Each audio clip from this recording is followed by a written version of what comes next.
Hello, everybody. Welcome to Things I Wish I Knew About. Today, you're on this side. Are you on this side for me? No, you're over here. Man, it's always We could just backwards. do the like Brady. If you're watching this, Well, yes. well, well. Today, my guest is Kendra Fisher. Kendra, what's that? Troy McClure I don't know, but I'm so scared where this is going. from The Where do Simpsons they know me from, Stacey? from my Instagram. No, Oh, okay. Phew. Kendra It's is a my. mental health advocate and speaker. Team Canada. What do you call yourself? Team Canada, former Team Canada goalie? What do you call yourself? What is it? Kendra. Mama sometimes. That's it. Yeah. Solid.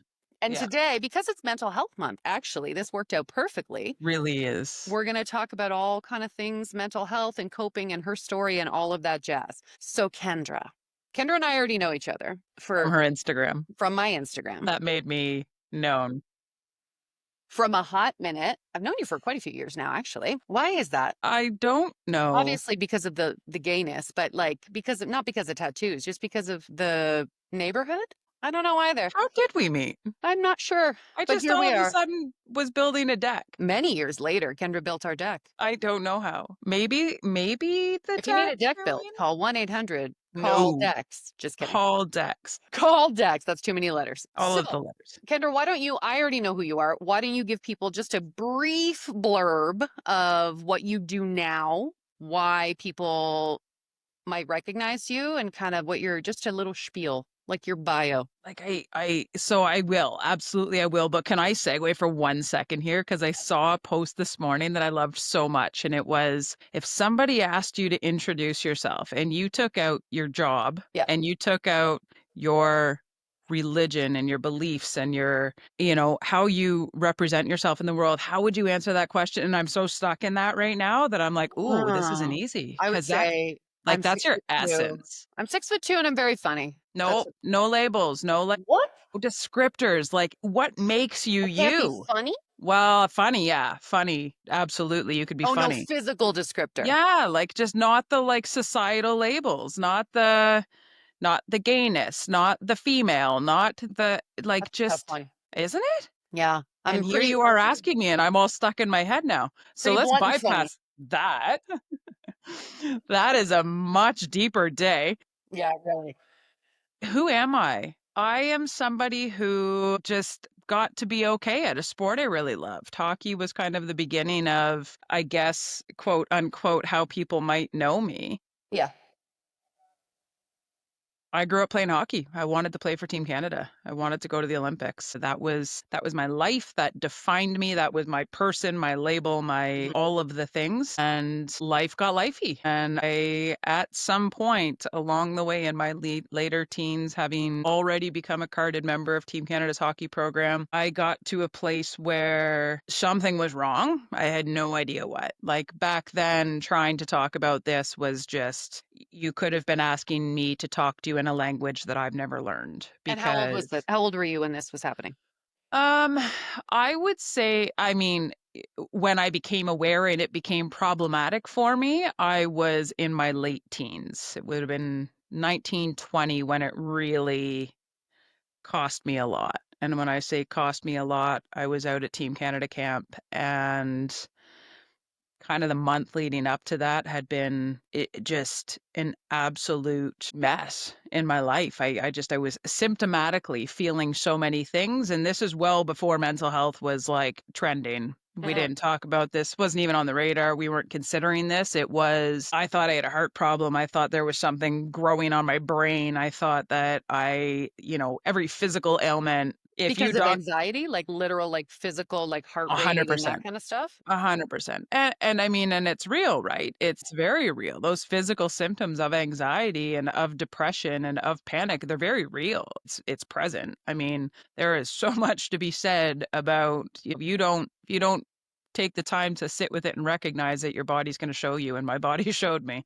And unfortunately, it showed me right when I needed my body to be at its best. And I ended up quitting Team Canada because of all of these symptoms that nobody was diagnosing. I was Right. going to all the specialists. I was going to everybody looking for help. I couldn't breathe. I was terrified. I was dying just 24/7. I felt like I was dying. And nobody could tell me why.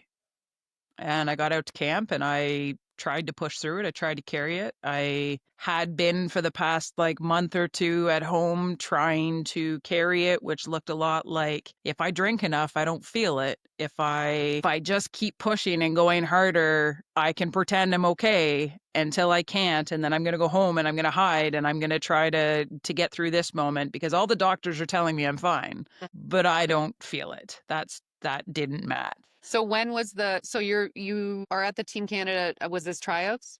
Yeah.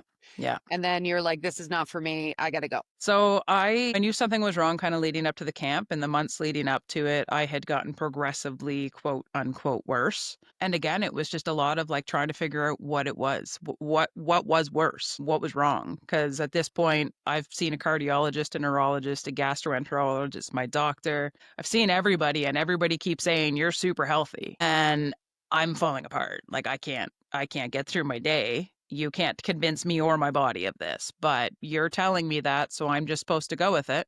And I got out to camp with kind of some supports put in place. Actually, my father and my mother, we had kind of come up with a plan to try to get me through camp that year because I didn't feel okay and I was terrified something was going to happen when I was out there. So my dad actually had flown out there for me so that I knew he was in Calgary. And it was tryouts. So with the program, I mean, I was a carded member, which means I had been identified, I was recognized, I was part of the program. And then as each roster opportunity comes up, you try out and you try to make the roster. And that year it would have been for the Four Nations over in Europe. So it was a 2-week tryout in Calgary. And if I was successful, if I made it through that tryout and was selected to the roster, we would have left and gone right to Europe. And at the time, I mean, I could barely get on the plane. And by the time I got out there, I was just a wreck. And I got through the first day, not well, but I managed to hide it from everybody. So I got through the first day, and that night I didn't think I could hide it when I was in the dorms. I knew once I got with my teammates and in kind of closer quarters, I wasn't on the ice, I wasn't doing testing, that people were going to be able to tell I was not okay. And so I lied. Told them my grandma happens to live in Calgary. She's been rushed to the hospital. My father just flew out to be with her. I'm going to leave the camp for the night just to go make sure everybody's okay. And I left and I went down the street where the hotel where my father was staying. And I just sat on the floor all night long and tried to figure out what was wrong with me and what was going on and what I was going to do. And by the next morning, I just didn't have any belief that I had the capacity to fake it for the next 2 weeks and then fake it if I made the team. And that's what it would have taken because I was falling apart. I was just a shell of myself by then. And so the next morning, I went and I met with the coaches of Team Canada and I tried to explain, something's been going on. I think it's my heart. I think it's my stomach. I don't know what it is. Been to the doctors. They're all saying you're okay. I'm not okay. And the answer I got was, does it help to know you've made the team? Does it help to know that, we want you on the roster? We already knew that. We've got your jersey ready. You looked great yesterday on the ice. You looked great in the testing. And I mean, I worked my whole life to hear those words. That made it a lot harder to respond by quitting Team Canada and getting on the red eye that night with my father and flying back to Toronto. So it's, yeah, Shit. it was shit. That's an understatement. That is an understatement. So then you came home and then what was the impetus or the transition where someone finally, a doctor, your parents, whatever, was like, hey, maybe we need to explore past the physical for a minute. Maybe we need to kind of look at, because you were in therapy at this point already, like just, No, oh, no, you like weren't already. literally no idea. No Nothing. Okay. idea. Okay. Healthy, athletic. So you come home, your pits of despair, I would imagine you Oh, live in a dark room for a while. I lived between my condo right at the base of Yonge Street, and there was a parquet outside my condo that had a bench there, and I just kind of alternated between my condo and that Yeah. bench. Like, what now? And What's the plan? What are we it gonna was do? 5 days after the camp. I had no plan. I had just given up my life.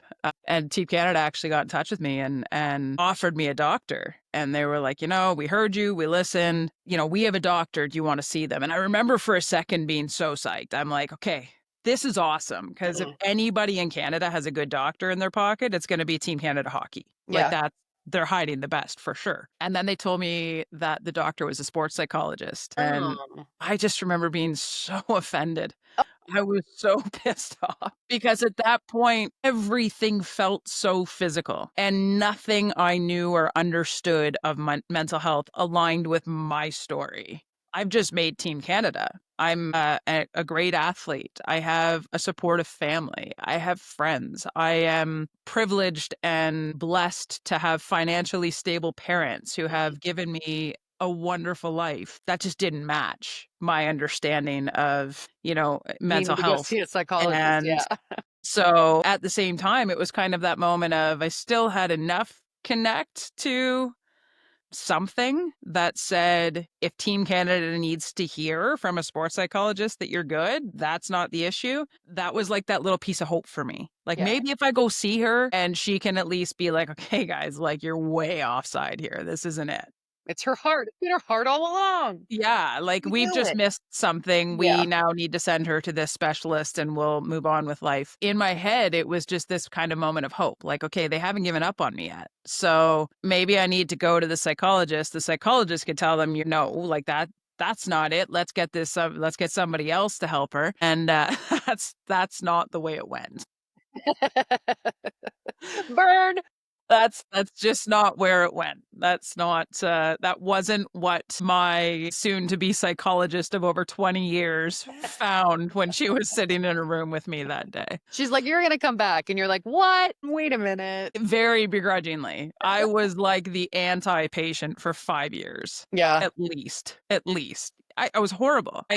But you kept going back because of still the Team Canada hope, or because I think so. something Like, I think clicked? it was it was that and it was ignorance. I mean, it was genuine ignorance because we have this belief in society and in our medical system that you go to the doctor and you do what the doctor says and that will make you better. So ultimately, this like drawn out process of I went and saw her, I still fought it like there was no acceptance. It was like, okay, this is awkward. I don't want to be here, but let's get through this. And like I was convinced that I had like I did great. Best show of life. She was calling Team Canada to be like, she is so mentally stable that like We're you're booking a so off ticket. We're base booking this a year. ticket right now. She's on her way. 100%. Oh, And cheers. but no. So I thought I had done great. Like, hand me the Academy Award right now. Convinced everybody I was cured or fixed or just it was all a mistake for like a solid 2 weeks and then got really sick. Like, I won't say I got more sick, but what I got was completely dysfunctional and unable to cope in life in any manner. And that kind of drove me towards, okay, it wasn't at that point that I was like, somebody knows better, I should trust them. Mm. It was, I physically and emotionally don't have the ability to make a decision for myself at this point. I had picked up the phone, I had called my parents, and this was a few weeks after I thought I had convinced everyone I was better. And when my mom answered the phone, all I said was, I'm not going to be here tomorrow.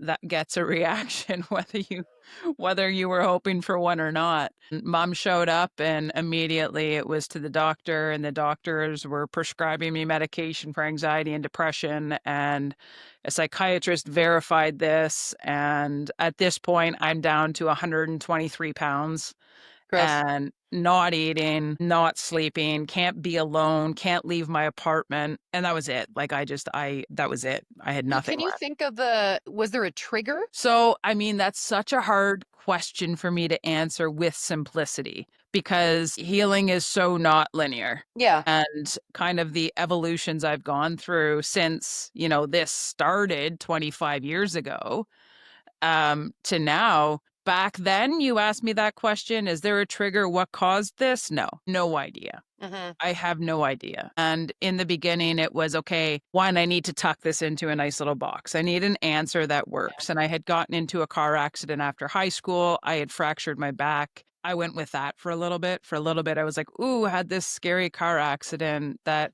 because I needed a cause, right? Like it couldn't just be this happened out of the blue. That was real uncomfortable. And then it was okay, but really it had nothing to do with the car accident. That was a great story. And sure, it sucked when it happened, Right. but that's not what caused this. And then it became this I can't spend all of my time focusing on what caused this. I need to focus on surviving. If I put all of my energy and focus into why, Yeah. I am just getting stuck in this idea from the past that is I can't change it now anyway. So how do I cope? How do I survive? How I'm do very I I went to therapy for, I mean, 2 years really after I left my husband and all that jazz, but like I'm not of the mindset of going back necessarily either. Like I think it works for some people. I can see the validity in it, but I don't need to rehash. Like I like to be like, here we are. What's the action step well, for me? Stacey, we're going to psychoanalyze this right now. I've placed that in a compartment Would already. you like to lay down or are you The lid comfortable how you are right now? is on that compartment. We're good. Let's just So move on. I mean, I to each their own, and there's a different journey for everybody, and all of those token What's are those buzzwords you cliche got there? statements that are My really journey. kind for me to say right now. I mean, my story, that's what I can talk to. I can Yeah. talk to you about my path. Did I have an answer in the beginning? No, but I desperately needed one because it just cost me my dream. It Yeah. just cost me Team Canada. It cost me, I couldn't go to school. I couldn't go to work. The only thing I did for 5 years that I was locked in my condo, unable to be alone. And I mean, unable to be alone long enough for you to like go to the bathroom and come back. I'd follow you to the bathroom. That's a So, lot. like, I needed a reason. I was pretty desperate for a reason. Sure. And when I let go of that, I found myself far more able to learn how to cope and how to survive with all of the effects that my mental health issues were having on me. So you're agreeing with me. No, no, I'm about to go past this now. Still moving in that non-linear thinking here.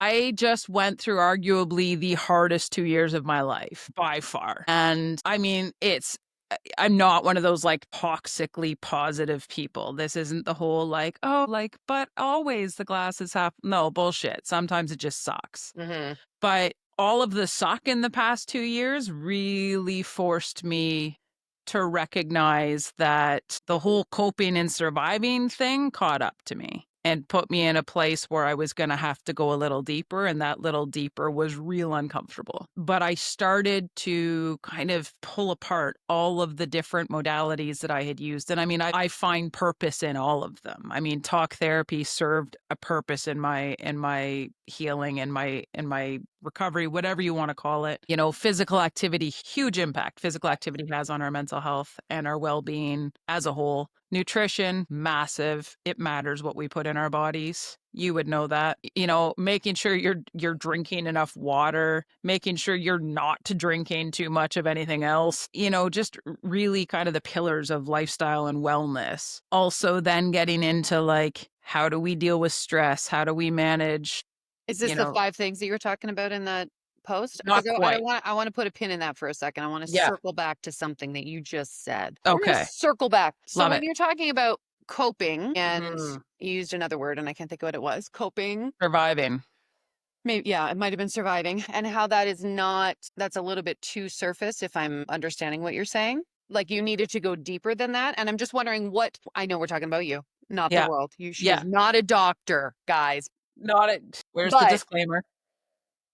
But in terms of coping, like what does that, because I love coping. I love a cope. I feel like Yeah. that there's strategies it's Yeah. valid, it's necessary for sure. Absolutely. But what does the deeper level below coping look like? Like are you saying that we're Healing. going past coping to healing? Like Healing. is that the hope? It's I have now in absolute belief achieved a sense of feeling that I am well through the process of the journey of or on the other end of healing, and it's been absolutely life changing for me. because I spent a lot of years dealing with the symptoms of my anxiety. And I mean, my diagnosis, I mean, if you Google me right now, you're going to see my diagnosis includes anxiety, panic disorder, clinical depression, agoraphobia, OCD. The OCD, the clinical depression, and the agoraphobia, they're all directly kind of byproducts of my anxiety. Anxiety was that was my beast. And I did the whole like, I have anxiety. You know, it took years to accept it. And then it was, okay, I've accepted it. Now, how do I deal with it? Yeah. And I learned all those coping strategies. You know, if I, like I said, if I run, if I'm active, if I eat well, if I get enough sleep, if I'm mindful and you know, engage in meditation, if I do these things, if I take medication, if I do talk therapy, I can manage the symptoms of my anxiety and live a great life. Absolutely, there is purpose to this. There is reason for this, and we will all find different modalities that we are using that enable us to cope and survive. And I say survive without, you know, without making any statement lightly, because there was a lot of points in this journey that I didn't know that life was still going to be there the next day. So it wasn't as though it was just kind of like, you know, I'm not, this is no dramatization. It was, I can't see tomorrow some of these days, and I don't know how to get there. So how do I survive this? How do I get through this? So for me, coping and surviving was very much useful. And I think our bodies learn how to survive in the best way they can with what they know. So how did But you bridge from coping to healing? Like what was I got slammed the past 2 years. Like it was just kind of this moment of I we was need diagnosed. trauma? Here comes the drama. Ready? Here's the drama. That too. The trauma was very dramatic. Both. You know, it was being forced into a place where I didn't have the ability to use all of those coping tools Yeah. to get out of it. I couldn't run enough kilometers. I couldn't sleep more and think it was going to be beneficial. I couldn't meditate my way out of it without it just being unreasonable how much time I spent on the mat. Like it just got to a point where I couldn't do enough anymore. And that chaos then became the issue. It was almost like I got to this place where I was trying to do everything so perfectly to survive all of the hard, and I'm talking a diagnosis of endometriosis. So I'm in chronic pain. I'm off work. My father is dying of dementia and Parkinson's. I have a son who's a type 1 diabetic and trying to find ways to support him safely in life, in school, and in anywhere he's not right next to me. I'm going through a separation. I'm learning how to live with having my kids half the time, which is horrible. And we don't normalize that, but it's crap. Like it Yeah. sucks. And it was all hard. And it was like I couldn't do enough of the coping to make Right. this feel okay. I couldn't cope anymore. Like it was just I was coped out. And it was kind of this weird blessing. And when my father finally passed, I think it was kind of like his last gift to me of like, okay, enough. Like you can't run anymore. Mhm. You can't fight this anymore. There's nothing left to fight. All of these things you are trying to control, you better start accepting they're not in your control. And it was kind of that moment of like, I spent a considerable amount of time on my kitchen floor just in tears, trying to figure out what's next. And I started to get curious about what I was so scared of and what I was truly anxious about, and started to get a little bit more curious about why I was experiencing things the way I was. So this whole And time you've been coping with anxiety, you'd never really kind of introspectively been like, what is the root of this? the beauty about anxiety and panic is it's very fear based. For sure. And when fear is driving every decision and every next move, the ability to find any way to safely connect to the thing that's causing Yeah. you to feel Rationally all and that sure. fear. Yeah. I mean, I strongly encourage now, knowing what I know, do it. Do it. Find that route. Right. And usually, and I'll say this again, I'm not a doctor, She put one on TV. am educated.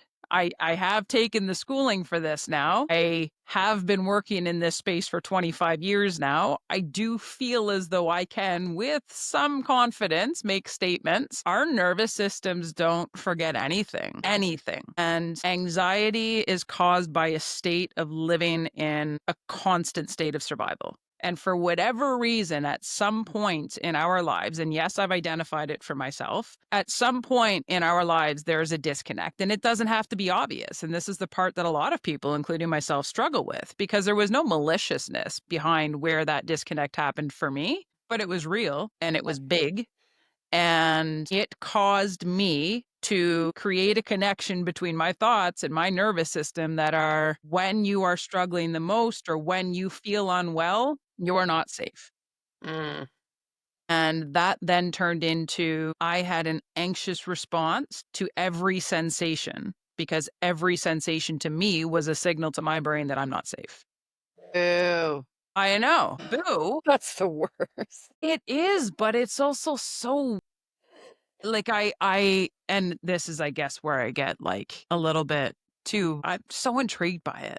Like I so much so that like I the past year I went out and I got my certification through Harvard Medical to like understand this. And I've taken a class on understanding how to rewire our brains. And it's just it's fantastic. It's I love phenomenal. that shit. Neuroplasticity, I'm all about It's it. unreal, I love and, it. like, to sit there and know when I'm doing something that is just intrinsically creating a new pathway between the way I feel and experience things and what my brain is able to understand, and the fact that I can do that now, like, and have practices in place that allow me to where I used to be in a full-blown panic or full-blown anxiety, I can now sit there and not be at all phased by sensations or feelings in my body that would typically have caused me to like jump on Dr. Google, diagnose myself with cancer, and be out the door to the next ER to tell them MS is a that big one, you know? A lot of things can be MS. I'm like, "Oh,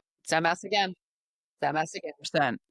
And, like, it's just it's I mean, that's and that is, you mentioned earlier, what are the 5 things? That's one of the 5 things. It's I had shared a post yesterday, and what you're referring to here is I had shared a post yesterday about the fact that I had learned, 5 things over the past year that have really changed me. Mm. Because I'm somebody who's kind of been at the front of this conversation for a lot of years now around how do we cope with and how do we have a good life while Yeah, we are living with mental illness? And yeah, there's still necessity for that. You don't just get to start at the end of the journey. yeah, But now that I know it's possible, yeah. like I'm so excited to share that because for 24 years I've been telling people, look, you can live with this. Mhm. But living with it sometimes feels like trying to juggle 20 balls and every one of those balls is covered with like blades and acid and it's going to be real shitty.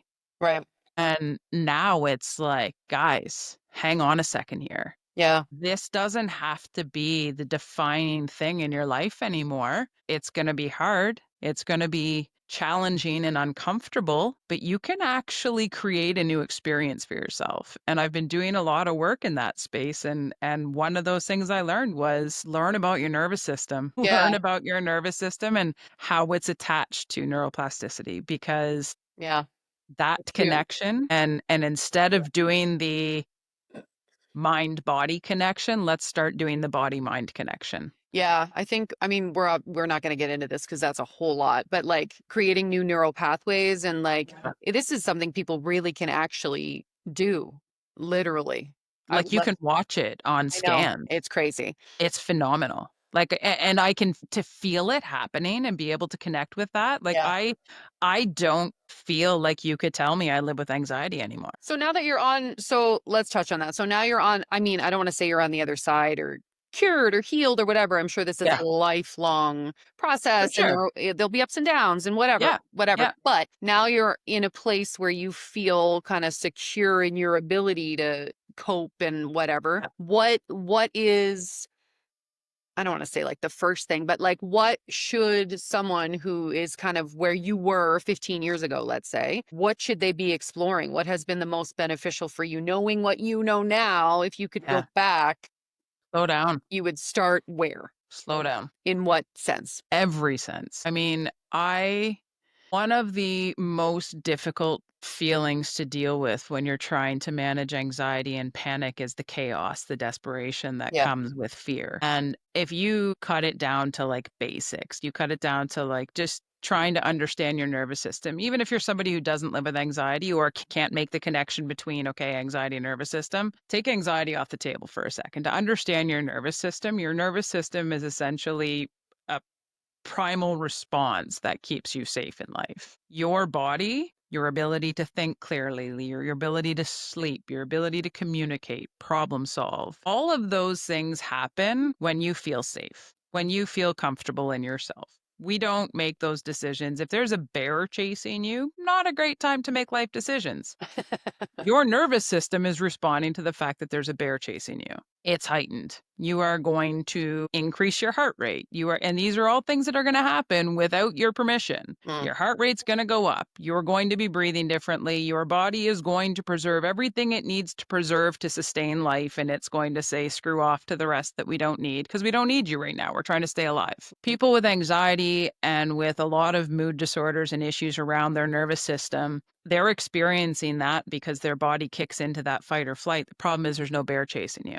Mhm. But you sit there in the still and in the silence with that feeling. And that's really desperate. That's really chaotic. It's Yeah, that like, I need to do the next thing because I'm dying right for now. sure. You're And spiraling, so I'm sure, like, the thoughts. It's it, terrible. I have a problem with and planes, and it's not even not even rational, but necessarily, yeah, it's exactly. fucking I can't turn off the chaos. So let's use that. Sure. Planes. You're terrified of planes. Yeah. What about planes terrifies you? It's not the plane itself from a rational perspective sitting on my couch in my room. There is no rational reason. I understand the safety. I understand everyone's trained. I understand that planes do not fall out of the sky. But I think that it's the after I had children, it's the lack of control of it, I think is the issue.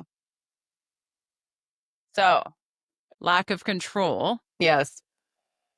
is exactly why my answer to your question is you have to slow down. We have this innate need when we feel like we are trying to survive to try to control all of the pieces that we think we need to know how to put in place in order to survive. But in reality, there are so many of those pieces you have no control over. So we sit there in anxiety and fear, in chaos and desperation, trying to arrange things in a way cognitively Hmm. that allows us to create a scenario that ends with us being okay. As you practice that, as you practice focusing on all of those things that are out of your control, you are giving your body the signal to react as though it needs to get on board with, we're about to die and we need to find a way out of this. Hmm. We have to turn that around. And the way to turn that around and the way to calm that is to understand and give yourself a different experience. So instead of giving power to those thoughts and those feelings and that fear and all of those things, first, what do you have any control over? Let's let go and remove all of the things that you don't have control over out of the picture. And then it's how do we create a different sensation? Because right now, your body, whether Yeah. you like it or not, is smarter than you. And you're Lies. nervous and you sorry. And your nervous system is immediately responding to your neural pathways that you've created, which is like a 5-lane superhighway Hmm. between planes equal bad, planes equal death, planes equal inevitable. Well, how do we create a different experience? And it could be something as simple as drawing on different sensations, physical touch, Hmm. creating different scenarios and teaching your nervous system that you're safe. And there's so many tangible techniques as you slow down that allow you to do that. Breath work, again, using sensation, using somatic therapies, which are huge. Like if you have an opportunity to dive into somatic therapy in your life, just dive in. What's somatic therapy? It's more the body mind connection than the mind body. It's using the body to create a different experience Like and teach EFT? your nervous system and brain that you're safe. Sorry? Like EFT, stuff like that? I did a session that I shared on my social media. It's really difficult to or to explain without it getting like kind of hokey and woo woo. I like woo woo. I do too, and it's phenomenal, but it's truly using different sensations to create a different experience, but it's more hands-on body and soothing and creating literal sensation. I'll give you a scenario. So I was in a session, and one of the things as somebody who lives with anxiety, and it's primarily medical based for me, I scan my body like crazy. I look for signals that something's wrong. Yeah. And this is very common for people with anxiety. We do the whole like, ooh, what does that mean? What does that feeling mean? Then we Google it, then we give ourselves 15 different scenarios, and then we continue down that path and just it doesn't go well for us. So I was laying on the table and my therapist had given me, so she's a physiotherapist who is I was introduced to her through pelvic physio because of endometriosis, but she's also trained in reprogramming the nervous system and the psychology of pain and how we can manipulate our experience with pain. And so the somatic practice was I'm laying there and we're talking about emotions, and it's wild because when you start to be able to pinpoint where emotions live in your body and where experiences happen in your body, you can manipulate them differently instead of just thinking about them. Because Mm. when you think about them, for example, I'm super sad right now. If I just sit here and think about being super sad, I'm going to get super sadder. Like it's just, you are just stoking the fire. If I acknowledge that I'm sad, but allow that space to exist without requiring it to be gone because it's not causing me any problems, then we can just kind of live with it. We're just going to put it off to the side here. It doesn't have to be the star of the show. So we're doing this scan and she's asking me about emotions. And that day I was struggling with grief and we identified that that lives in my chest for me. And a lot of it also lives in my throat for me. I get to a point where You're swallowing a dry pill? swallowing a dry pill, but also feels like I'm very hoarse. Like if I try Oh, to okay. talk, like I'll get to a point where I'm really raspy in my voice. And I mean, again, there's a lot of psychology and ideology behind that. But as we get through this and as we talk about it and as we turn the volume down on the emotion and that sensation subsides, I'm laying there and I start to get uncomfortable in my left shoulder. Now, my left shoulder and we aren't friends because my left shoulder, as anybody who's ever watched commercials, whoever believed they had a heart problem or whoever, Mm. worked as a firefighter and has been down that path of watching the outcome of this, our left shoulder, my left shoulder, would always start a scan for me. My left shoulder gets sore, my left arm starts to get numb. Now I'm immediately going to, can I breathe? Is Yeah. my heart rate off? Do I have chest pain? Am I feeling anything in my jaw? Well, the beauty of it is all of those things start to become true because just by consciously paying attention to the pain in my left shoulder, the highway of the neural pathways between my brain and what that sensation represents to me is this might be an indicator that you're about to die. So when your super highway is so well paved and brightly lit between that thought and that sensation, I don't have a hope in hell of not immediately experiencing increased heart rate Yeah. because my nervous system thinks I'm about to die. And now I'm getting numbness in my arms because circulation changes, because body kicks into fight or flight. We're going to preserve all the big organs that keep you alive. You don't Right. need your arms and legs right now. Well, that sensation's going to now make me wonder, maybe it's not a heart attack. Maybe I'm having a stroke. And you see how this progresses. This spiral is like phenomenal. And this is happening on the table? I'm laying on the table and completely unaware of the fact that this is the cycle for me. Right. Because this isn't something I share. Yeah. This isn't like me walking down the street. Hey guys, my shoulder tells me I'm dying right now. It's a unconscious habit that I had. That was the pattern of my nervous system and my neural Oh my pathways. God. Kendra, let me interrupt you for 1 second. Yeah. I was looking at your Instagram. This is like, I'm having a moment. I was looking at your Instagram and I was looking for a headshot. And I'm like, every selfie that Kendra takes, she holds her shoulder. Every selfie you take, you're holding your shoulder. And that's fucking why. Yeah. It's why. Like you're probably so subconsciously It's protective. It's, literally every yeah. single one. I'm like, I Yeah. don't have just a headshot. The No, shot I, on this podcast will be I feel safe. your I hand on feel your safe. shoulder. Yeah, it's a safety thing. It's a I need to, and it's always this arm. Come Yeah, on. yeah. And this is it, right? This like but you just blew it up right there. Yeah. How fucking amazing is that? Crazy. Our bodies learn to protect us the Yeah. best way they know how with the information they have. Yeah. Now I go to take selfies and I'm like, I don't even know what to do because I don't feel the need to do it. And then I'll Yeah. like put my arm up here and I'm like, okay, now I just look like I'm trying to pose for a Now calendar it's a and like, first okay, I'm snap. just gonna, yeah.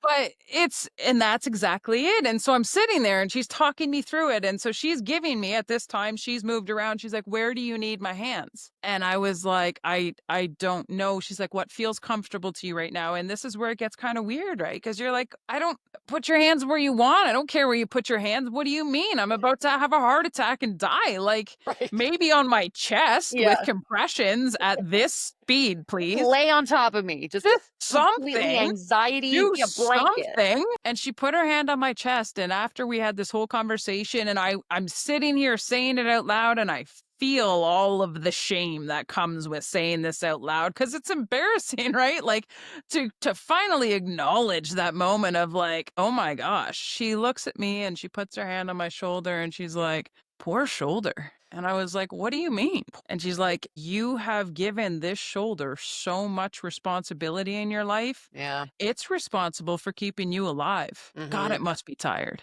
And I'm just sitting there like, "What? What?" Yeah. And now all of those sensations, all of those like, I can't breathe, my chest feels tight. Now I get curious and I feel it and I'm like, shit, I'm not having a heart attack. Like Mm. I'm not dying. What's this actually trying to tell you? You haven't eaten yet today. Right. You've been sitting here doom scrolling through your phone, consuming everybody else's drama for the past 6 hours. Yeah. Of course you feel like crap. And it's amazing because now there's just this like direct pathway that is not that superhighway. Yeah. It's like all these beautiful country roads that I get to exist on that are just like this. You get to rewrite it. You get to heal. Mhm. And it's like I'm somewhere right now stuck between still speechless about it and just like so excited to shout it to the world because for 25 years I know the heaviness and the depth and the pain and the chaos that comes with surviving. Yeah. I get what it takes to cope. And those skills are useful because there are always going to be moments in life when you have to cope. Yeah. Life gets hard. That's Of the course. reality of it. But life also keeps going whether it's hard or not. Mhm. How can you participate with it? Yeah. But now having learned that there's an opportunity to have a different story, what a gift. Yeah. And it has taken a lot of pain and suffering, but also, and one of those other things that I speak about a lot now is when you realize that pain and suffering are all just love. Yeah. You don't have pain and suffering unless it comes from love. And when you kind of step it back, when you slow down and you make things really kind of simplistic and base level, like, yeah, there's really good habits that we can have out there. There's really good coping strategies. There's a lot of great coaches out there with great ideas and lots of good doctors with modalities that can help. But at the end of the day, slow the fuck down. Right.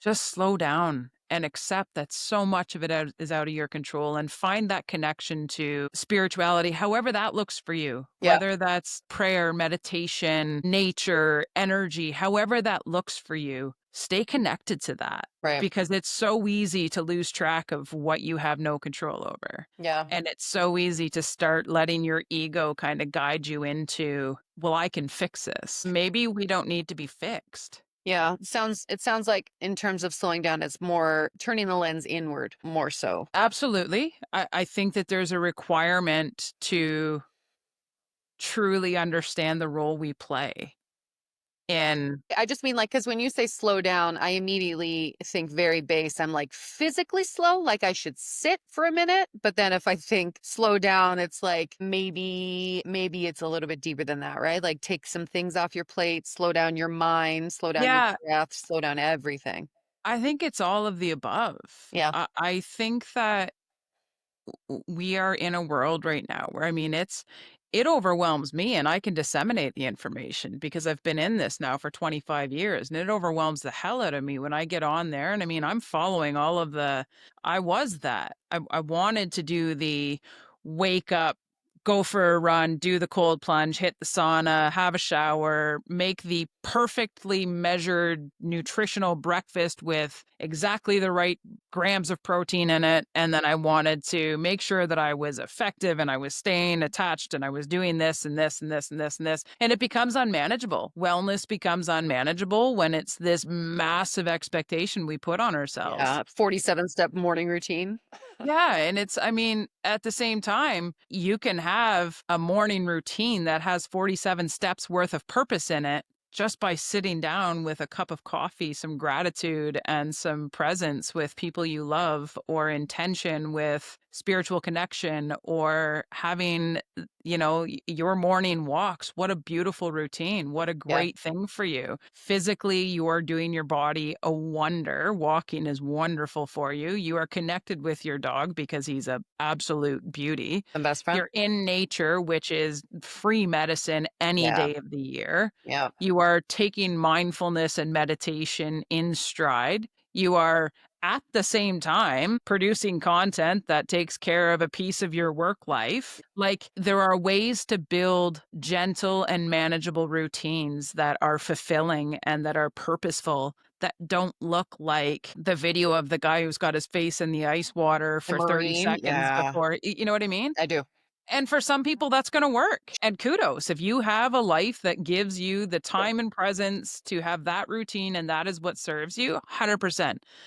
But as it pertains to mental health and Yeah, as it pertains to disordered mental health, especially, I'm sitting here and I'm talking about an anxiety disorder that almost cost my life. I think that there is an opportunity to understand ourselves differently, mhm, but the opportunity to discover that comes with connection with self. And the disconnect is what's caused issues. And I'm guilty of it. I'm sitting here and I'm guilty of it all. I will run faster, I will lift heavier, I will do more, I will schedule more, I will book more, and I will take that all as representation of my success, and I will take that all as representation of my ability to be healthy and show the world that I can carry it all. And at the end of the day, when I am behaving like that, more times than not, I'm gonna crash. There's gonna be an end to my ability to sustain that level of routine, of pattern. It's not sustainable. What I've learned is when I connect to what I need truly to feel safe, all of that becomes possible inadvertently. right, I have been absolutely blessed this month with the ability to move again. I'm just about a year post-op endometriosis. There has been so much chronic pain in the past few years. And again, like a whole other episode, but I have no doubt at all that the majority of that chronic pain was a gift from my body to say, okay, you're not getting the message here. right. Yeah, You're not listening. for sure. You just keep pushing through and hitting walls. Mhm, Slow the hell down and listen to what you need to listen to, which is we are not working efficiently or effectively at this point, and you need to make changes. And making those small, sustainable, gentle changes and connections and reconnecting spiritually and relationships and friendships and family, and truly taking care of myself and my body in a way that isn't punishing yeah, and it isn't shame. That's actually finally allowed me to be able to sustain all of those things that I want to be doing right, instead of just forcing myself to do those things until they're not able to be sustained anymore. And so it was kind of this realization that I just had 2 years of like really big, heavy, hard crap that I have no doubt finally taught me to recognize how much of a part of my own suffering I was playing. yeah, And what a blessing. yeah, And how horrible, but how fantastic. Like how beautiful. to be able to I've self-reflect and be on the yeah. other side of it, for sure. Yeah, and even to be in it. I mean, even to be in it, there's a lot to be said for learning to live with all of the big feelings and the big fears and the big and not I hear you and I get it and like yes, I know Stacy puts it in a box and ties the bow and then If you were just listening, it slaps just on the thumbs down. padlock that she needs me to come over and secure for her before she buries it in the vault and the yes, I know, Stacy. That's But another for some episode. other people, it That's might another work episode. to just learn to live with the big feelings. and recognize that you can live with them without having to give them your focus. It's And yes, I get it. I love and emotions. They're the best. and Stacey will never have me back on this podcast again. So this is No, I should have had a disclaimer. There will be no emotional discussions. none, That's not true. I have none, emotions. all of the emotions. They're just in my journal. And then they come It's out at a Tim Hortons commercial. I'm like, that's "It's not so sweet. wrong. It's so Yeah, sweet." yeah, yeah. I know, right? And there it is too. It's how it shows up. It's true. And I think that's the other beauty of it too, is you find a way to just be so at peace with things. Yeah. And it's I mean, again, to your point, in your opinion, the way you have found to be peace with things is to just okay. Yeah. Like I said, to I each just their own. process, I think about it. I'm like, we're done. Man, I don't wanna think about that anymore. What's the point? I unfortunately had to go through the process of, "You better actually make some space to think about this, or we're just gonna keep knocking you on your ass." Listen, that's why I have people who are not like me on this podcast because listeners are not going to always be like me, you know? Maybe some of them out there process as I do, but probably many would benefit from what you're saying more. Maybe. I don't know.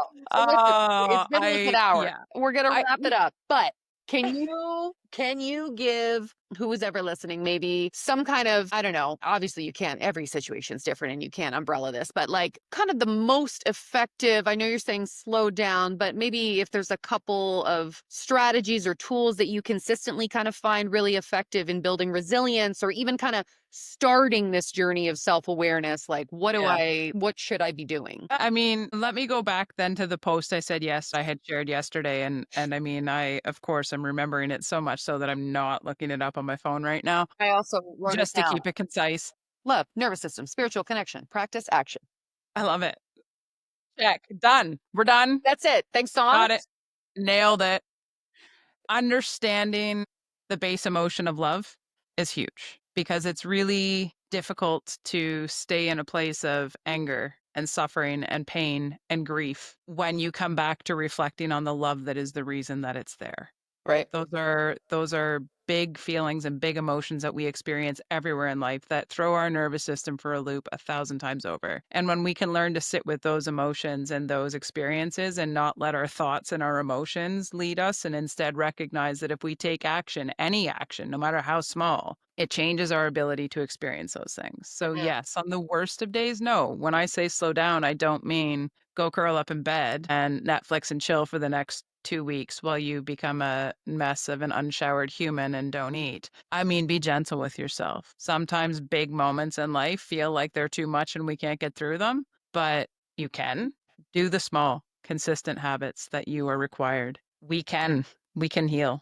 Coping has a purpose, survival has a purpose. Don't shame yourself or be angry at yourself for surviving thus far as best you could, but also recognize that if you truly take the time to turn inwards and connect with the parts of you that don't feel safe, you learn different experiences and create new ways for your body and your mind and your emotions to experience the way life affects you. And that has a huge impact on your mental health, your physical health, and every other part of your life. Spiritual connection. If you're not taking time every single day to acknowledge, again, pray, meditate, go for a walk in nature, something that puts you in your place and removes your ego from the picture and allows you to recognize that there is so much in this world you can't control, and you will drive yourself absolutely out of your mind trying to. And to find peace with that and to accept that these things are going to happen and connect with it in a way that it isn't the cause of suffering anymore. It's the ability to understand that these things are going to happen and you get to continue on. You get to stay connected with this, but in that connection too, it connects you to people, and not doing these things alone is huge. Yeah. Tangibly, it's huge. What you practice, you become good at. True. Am And I going to be a classical guitarist? I don't know. I'm never picking up a guitar. probably then, probably. I Uh, like it. I see it in your future. But I mean, more so it pertains to the habits that don't serve us. Yeah. Acknowledge those. If you practice thinking about how crappy your life is, if you practice thinking about how scared you are, if you practice thinking the plane's going to crash, You're gonna get really good at having a really horrible physical experience and mental experience every time you are faced with said thing. It's the worst. If you practice with kindness and gratitude the possibility of something different being true, you're going to get really good at considering the possibility that it might all work out and it might be okay and you might actually enjoy it. I wake up every morning and I say, "My name is Stacey, and only good things happen to me." And maybe they won't, but maybe they will. They're a hell of a lot more You likely know? I'll than recognize the good things that are happening because I've started saying it. absolutely. Every time Lou leaves, she's like, "Okay, have a good day." And I say, "It's the greatest day of my life. It See? it's gonna be the greatest day of my life." You practice that and it I mean we all there's so many people in this world that are like anti-affirmation. For what? But the point of it is this, if you practice your thoughts to be a way, you're going to follow that way. Totally. If I sit there and say I am the world's worst goalie every single day, For sure. probably not going to be great next time I step on the ice. And lastly, everything requires action. Everything. There's thinking gets you nowhere. Great ideas move absolutely nothing. Talking about something changes nothing. I think there's a big difference between passive action and massive action, right? Like you can consume, but that's not action. You're not you can learn, you can watch YouTube videos, you can listen, but unless You you're can plan your life away, for sure. but planning your life away at the end of the day is going to set you up to have a monstrous list of regrets at the end when you realize you did none of it because all you did was plan. Also, I don't know if you know who Rich Roll is or listen to him, but on his podcast years ago, he said, and it makes sense with mental health, mood follows action. So you're not always going to want 100%. to do the thing. You don't want to go to the gym, but leave the gym. Once you're done the Exactly. run, once you've organized the cupboard, once whatever, the mood will follow the action. So you just Yep. need to do the thing, whatever that is. And that's the part, especially with mental health around physicality, especially is the easiest, definition of that is nobody wakes up anxious as hell or depressed and thinks to themselves, "Ooh, I want to go for a run A today. hundred That'll be percent. great." But every therapist that I know, all of my friends and family that are in therapy are prescribed, quote unquote, Yeah. activity. Go for a 100%. walk, walk to the Well, store, walk and to the the science coffee. behind that is, For sure. the science behind that is doubled and tripled and quadrupled down on a billion times over. Activity is one of the easiest and only ways to naturally affect your mood Yep. and your well-being. And I mean, I can't think of a single time that I've ever thought I want to go for a run. I can't think of a single time that I've ever regretted going for a run. And I mean, I'm somebody who I don't want to run unless you're chasing me. But Ditto. if it if it means I don't feel like I can get to tomorrow every day because I'm a little bit better off because I was active, Yeah. 100%. Yeah. But it's true of everything, Yeah. right? Maybe for someone, it's Relationships, a shower. consistency, Yeah, commitment, for sure. growth, healing. None of it happens without action. So don't think about it anymore. Don't wait for the time to be right. Start in the middle of the messy and just Mm. get at it and find a way to love yourself and show up for yourself the same way that you would want to show up for somebody else you love. And if you don't have that in you, then the same way you would hope somebody else could show up for you, start doing that for yourself because inaction's getting you nowhere. What a podcast, Kendra. What a Thanks, Stacey. podcast. Look at us. Guys, look at us. Look at us Look doing at the thing. us. Who knew? Where can people find you? Where do you want people to look for your stuff? Where are you the most active? Where can they hire you? Hire me, go to my website, kendrafisher.com. And you do I speaking and coaching?